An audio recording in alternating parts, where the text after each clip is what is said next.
Nasa listahan na ng election areas of concern ng probinsya ng Abra mula pa noong election 2001.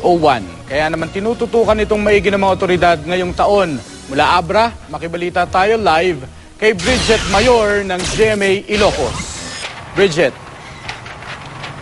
Mark, bagamat itinuturing na election hotspot o area of concern ng PNP ang probinsya ng Abra, generally peaceful ang naganap na eleksyon dito kumpara sa mga nagdaang taon.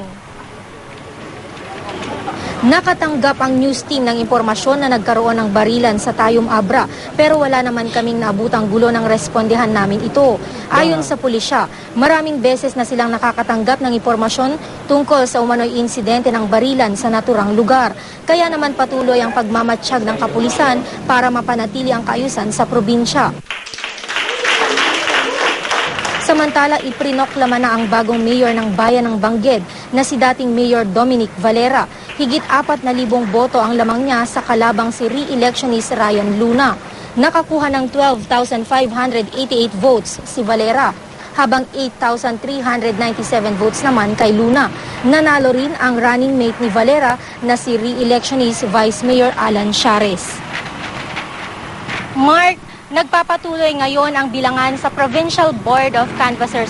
19 na bayan pa lang out of the 27 na bayan dito sa probinsya ng Abra ang nakakapagpadala pa lamang ng resulta ng botohan sa kanilang lugar.